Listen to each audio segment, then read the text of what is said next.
Military analyst Oleksandr Kovalenko is joining our broadcast. Alexander, hello. We're glad to see you. Good afternoon. Could you please tell us after the publication of those audio recordings in which Trump allegedly spoke in 2024 with his sponsors during the election campaign, promising to bomb Moscow if Putin invaded Ukraine, of this, as a reinforcement of his statements about new military aid packages for Ukraine. What can America provide to Ukraine? Do these leaks, so to speak, increase the Pentagon's ambitions and capabilities to deliver certain weapons packages to us? Tell us about this. Well, I noticed how Trump's rhetoric is changing overall, how it has changed since his inauguration. It's already been almost half a year, basically, since he took office as the 47th president of the United States. And if at first his rhetoric was, I would even say, an exaggerated desire for peacemaking, almost as if he was aiming for a future Nobel Peace Prize, then at the same time, his behavior seemed very strange to many. Specifically, he was putting pressure on Ukraine while giving significant concessions to Russia without exerting any pressure on Russia.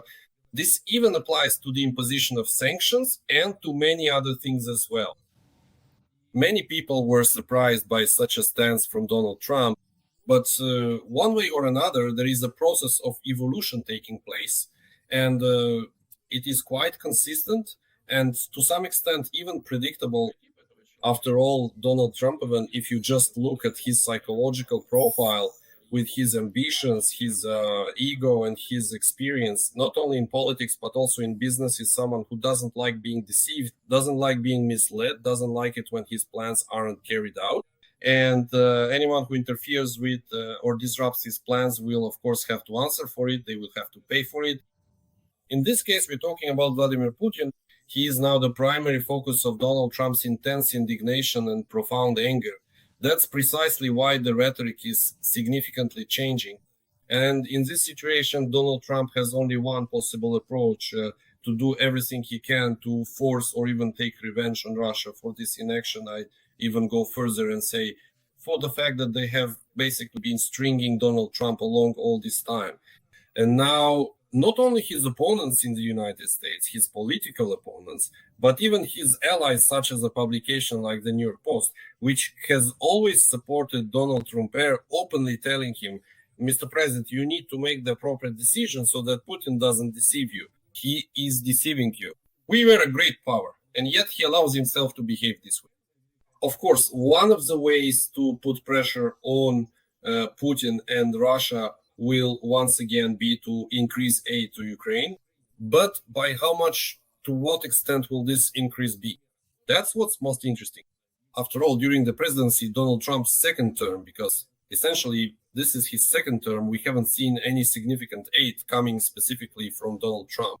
What we've seen is the remainder of the aid that was still allocated in packages by Joseph Biden during his presidency. To date, Donald Trump has officially signed only one aid package, and it was rather insignificant, just over $50 million. For such a period, that's absolutely nothing. I'll say it openly and directly. So will the increase be relative to the aid provided by Joseph Biden, or will it be an increase compared to the aid that was not provided under Donald Trump? That's a question whose answer will be quite interesting. All right. Well, among other things, there was talk just now that Trump might transfer Patriot systems to Ukrainian missiles. Axios wrote for the Patriot system, but I really don't get it with just 10 missiles. How exactly are they supposed to help us? No, of course, for us, it's always better to have more rather than less, but still, what does that really mean? One combined Russian attack, and those 10 missiles are gone, as I understand it. So could you please tell us what real options the US currently has to help us and which types of weapons we should be fighting for? Right now, what should our lobby be saying? If you're going to give us something, let it be this. The United States has always had substantial capabilities, so to speak. Even under Joseph Biden, they haven't used even half of the potential that the United States has. As for the 10 missiles, that's actually a very interesting story indeed. The thing is, when aid to Ukraine was suspended, 20 missiles got stuck in Poland. So how can we talk about 10 when there are already 20 in Poland just waiting for the green light? Here's an interesting point I can connect. Donald Trump has all of a sudden developed a rather good relationship with German Chancellor Merz. They have established quite a good relationship. And if you remember when German Chancellor Merz took office regarding Ukraine, regarding aid to Ukraine, of his first statements was that all aid provided to Ukraine would not be made public, nor would information about it appear in open sources. In other words, all of this will be classified. Germany is moving to a level of secret deliveries. What they are supplying, you will only see on the battlefield. Nothing will be announced in advance. It will be announced that aid is being provided, but there will be no specifics. And I wouldn't rule out that Donald Trump has now adopted a similar approach, by the way, a very sensible one. Right now, at the very beginning, back in 2022, yes, it really made sense to talk about what we were receiving, what was being delivered to us. Our partners talked about this, and we talked about it as well, in order to at least reassure the population, the citizens of Ukraine, who were going through the extremely difficult moment at the start of the full-scale invasion. And this demonstration of support was necessary. At the very least, it was needed for the psychological support of the citizens. But now this has already become, well, a settled matter, and more secrecy is needed. Maximum secrecy, I would even say not just more, but the maximum level of secrecy in what we receive, so that the enemy does not have access to open sources and information about what they should at least be preparing for, what they can count on, and what they might face on the battlefield. And Donald Trump will most likely act according to this very principle. And regarding the transfer, what is there to lobby for? Of course, air defense systems, they've always been discussed. And this isn't just about the Patriot missile systems. We talk a lot about the Patriot systems, but we forget that when it comes to intercepting aerial targets like the Shahed 136, the important factor isn't the Patriot, but rather anti-aircraft guns, anti-aircraft artillery, and short-range air defense missile systems. And on this crucial issue, we can confidently turn to the United States, including specifically regarding the transfer of various systems that have already been officially decommissioned by the US, but which would prove to be very useful and highly beneficial to us, especially for effectively protecting vital cities like Sumy, Kharkiv, all these are places where the flight time of Shahed drone or indeed any other aerial drone is extremely short, leaving, for example, mobile fire teams with very little precious time to adequately respond. For example, there are readily available decommissioned CHPR systems which would actually perform quite exceptionally well in effectively countering the persistent threat of the Shahed. In addition to all that, of course, there are also 155 millimeters caliber munitions, artillery shells, HIMARS multiple launch rocket systems, and rockets for them. Undoubtedly, all of this is necessary. Equipment is also essential. Again, continuing by categories, Bradley fighting vehicles have proven themselves to be simply outstanding. But even their, let's say, older sibling, the M113, has also performed very well on the battlefield. Strikers, that is, armored vehicles, armor, artillery, the classic set that was supplied if it returns to the aid packages, that would be wonderful. Every voice matters. Join our community, support independent journalism and help us bring you the truth from Ukraine. Become a member of Ukraine Today. Join us now. All right. So let's talk about the statement by Oleksandr Kovalenko regarding the restoration of AFU positions in the Kursk and Belgorod regions. Can we say that the Battle of Kursk is still ongoing? Or, well, again, we don't know the General Staff's plans 100%, right? But nevertheless, is there any real prospect or resources for us to seize bridgeheads there again? As I understand it, the main objective is still to push back or contain the occupiers in the Sumy region. Please tell us about this. Yes, regarding the Sumy region, of course, the objective in this theater of operations is first and foremost to push the enemy back across the border. That is, for example, in the Kharkiv region, around Vovchansk, we can afford to have a containment zone, which the Russian occupiers are constantly forced to divert their attention to and try to do something there. But at the same time, this zone turns into a black hole for them, draining their resources. But in the Sumy region, we cannot afford such a thing because this zone itself is located quite close to the regional center, which the Russian occupiers can terrorize 24/7.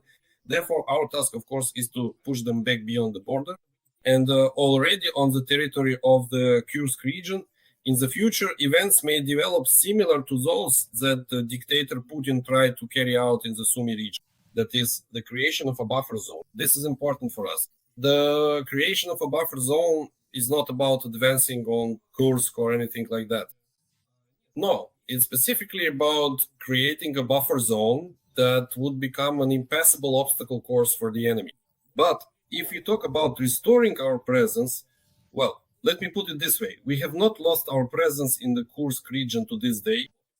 It continues to remain. That is, even after our forward units withdrew from the Sudzhansky district and the Russian occupiers began the Sumy operation, we remained in the Kursk region, for example, in such a remarkable settlement as Tetkino, which gives no peace to the Russian Z military correspondents who can only grumble about the very strange situation in which the Russian troops have found themselves there. In addition to everything else, they claim that the logistics in Tetkino are not functioning. The entire logistics route from Tetkino to Glashkov has been completely disrupted. And this is, let's say, an area controlled by FPV drones and artillery. So the Ukrainian defense forces continue their operation in the Kursk region, and it hasn't stopped, in my opinion, well, as far as I can tell from the chronology, it hasn't stopped for even a single day. Alexander, let's talk in the second part of our conversation about what's happening in the Dnipropetrovsk region. It seems that the occupiers are amassing a large number of assault groups there. This is being reported by various sources, including our own military channels, and they're trying to increase the pressure even more in this so-called gray zone. Please tell us how likely is it, how great or small is the probability that the occupiers will break through into the Dnipropetrovsk region? And in general, is that even their objective right now? Alexander, are we having connection issues now, colleagues? Well, then let me add something else. There's an interesting piece of news from the Security Service of Ukraine, which I think is also important to discuss. It's about how a group of Chinese spies was detained in Kyiv. Can you imagine that? Honestly, this is probably the second such exotic case after the Hungarians who were also present in the Prakarpattia region. Zelensky talked about this, remember, a couple of months ago, about how their task was to destabilize the situation in the region. And now we're hearing about Chinese spies. They were gathering secret technologies related to the production of Ukrainian Neptune missiles. And apparently, this is a personal order from Putin because, let me remind you, it was precisely with Neptunes that the cruiser Moskva was destroyed in the first days of the full-scale invasion. So who knows, maybe this could have led to something else as well. Alexander, you are, thank God, with us on the air. Could you please give your comment on the Dnipropetrovsk region? If you heard my question, great. If not, I'll briefly repeat it. Heard it. Connection problem. What is the situation there? Because Russian Z channels are writing that a lot of assault groups are gathering in that direction, but they've been saying this for more than a month now. But in reality, what is actually happening there and what is their objective based on what you see on the map? I can say that the situation is quite well. If I were to describe it as tense, that wouldn't be accurate. It is, in fact, extremely difficult in the Novopavlivka direction. It is extremely difficult in the Novopavlivka direction, specifically at the junction of the Mokry Yali, Vovcha, and Solona rivers. The Russian occupation forces have managed to expand their zone of control precisely at the confluence of these rivers. And not only have they expanded it, but they've also crossed beyond the Mokry Yali to the right bank. What does this mean? This means that the Vostok group of forces, them operating there, now has two possible directions for further move. And neither of these options will be to our liking, because both concern the Dnipropetrovsk region, specifically the direction toward Dnipro. Right now, the main thing holding them back is the Vovcha River. And crossing this river, getting across it, is an obstacle to advancing specifically in the Novopavlivka direction through the settlement of Dakhne, directly toward Novopavlivka. So for now, it's this particular terrain, and landscape barrier that's restraining them. But they will keep making these attempts. Besides all that, in the Dnipropetrovsk region, there's a threat looming from the Donetsk region in the direction of Kotlярivka, Orikove, Novoyorivka, and Udachne. A significant force has indeed been built up there now. The main breakthrough mission there is being carried out by the 90th Tank Division. And I think that in the coming days, they will try to break through either via Kotlярivka or Orikove, specifically in the direction of, possibly again, Novoserhivka. So here, there could be several possible directions of attack toward the Dnipropetrovsk region. All these objectives, all these plans that they are now trying to implement and carry out are part of the overall structure, the general plan to encircle Pokrovsk from the west. In order to encircle Pokrovsk from the west, specifically from this flank, the Russian occupiers need to enter the Dnipropetrovsk region, because there is simply no other way to bypass from the western side with such a wide flank to create buffer security zones for the continued offensive on Pokrovsk itself. They simply can't do it otherwise. That's why for them, the Dnipropetrovsk region is not just, let's say, some kind of informational or political pretext to show that they've entered, that they're expanding. Then there's another region. These actions, among other things, are also driven by military necessity. Oleksandr, in conclusion, Chinese spies in Kyiv, the SBU says that they have detained actual Chinese citizens. So not just, people who have no connection to China or are simply of Chinese descent, but rather they allegedly intended to steal secret technologies for producing Ukrainian Neptune missiles. But the story is, to put it mildly, mysterious. All of this, so we are now referring to information from our counterintelligence. Could you please tell us, what do such news reports indicate? It's a good missile. That's what it says. Well, really, for them to carry out such an operation, Chinese intelligence services wouldn't bother getting involved in something that doesn't interest them or that they don't need. The missile, the R-360 Neptune, has repeatedly demonstrated its capabilities. What it is capable of is the destruction of the missile cruiser Moskva.